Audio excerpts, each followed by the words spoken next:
The Galactic Council had existed for over 12,000 cycles, uniting thousands of species across 3 spiral arms of the Milky Way. They had encountered many emerging civilizations, guiding them gently into the cosmic community, but none had prepared them for humanity.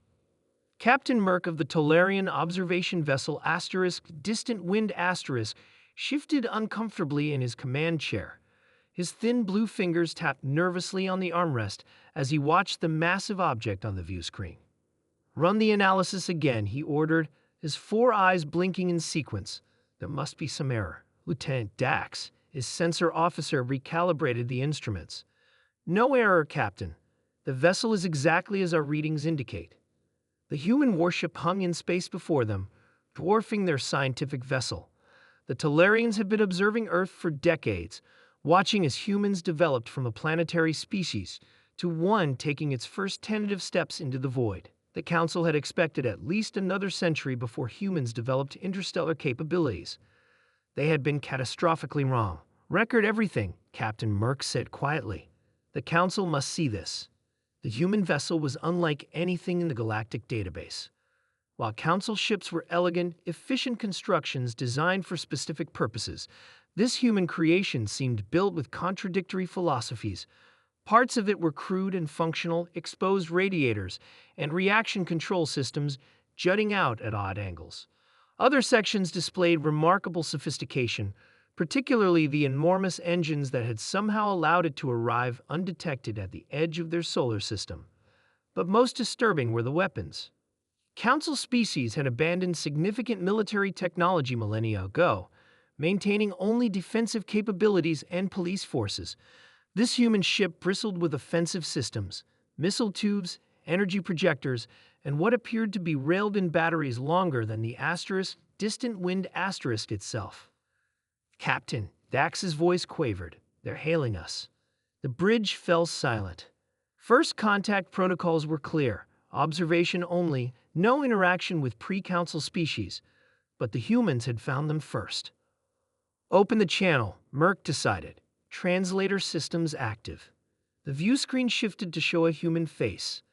Merck had studied humans enough to recognize a female, her skin darkened from solar exposure, with short brown hair framing a face that seemed remarkably calm given the circumstances.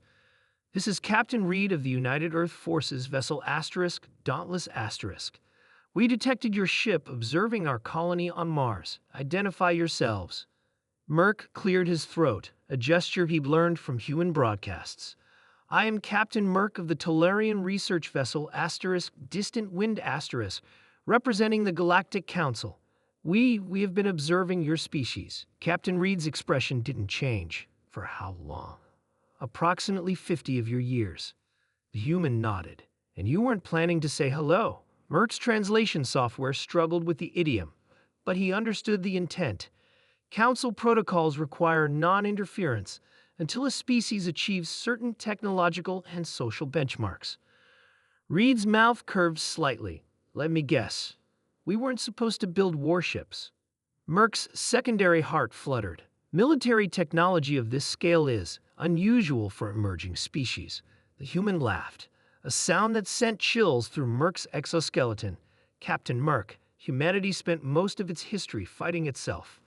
When we united, we didn't abandon our defenses, we improved them. The void is vast and unknown. We came prepared." Merck's science officer, Trill, approached the view screen. Her spindly frame trembled slightly as she addressed the human. "Your vessel's propulsion system. It doesn't match any known physics in our database." Reed nodded. "The Shaw Martinez drive, named after its inventors, allows for effective faster-than-light travel without the mass limitations we observed in your propulsion wake." The implications stunned the Tolarian crew. Humans had not only developed FTL technology independently, but had created a system potentially superior to the Council standard used for thousands of years. "Captain Reed," Merck said carefully, "the Council would very much like to establish formal relations with humanity." Reed's expression hardened. "After decades of covert observation, that seems a convenient change of heart now that you've seen our capabilities." Merck felt his scales flush with embarrassment.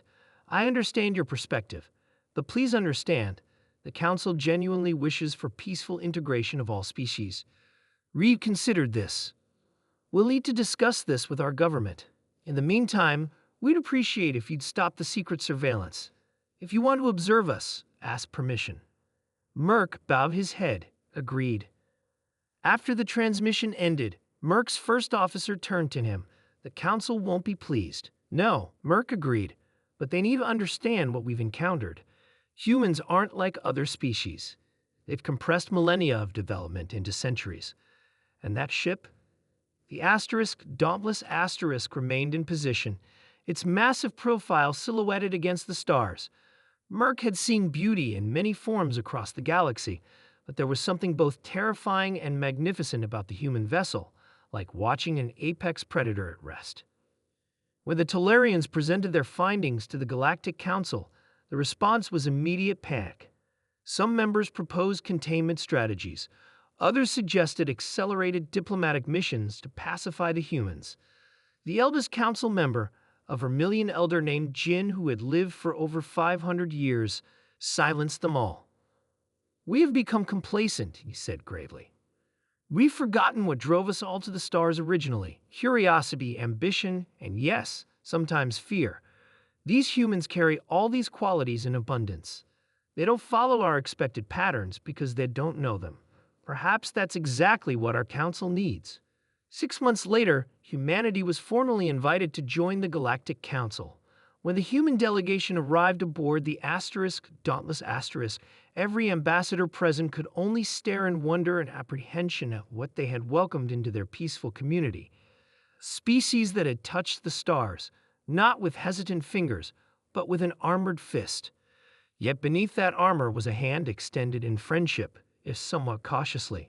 Captain Reed summed it up perfectly in her address to the Council. "We come armed not because we seek war, but because we've learned through painful history that peace must sometimes be defended. We hope to learn from you, but perhaps you might learn something from us as well." The galaxy would never be the same again.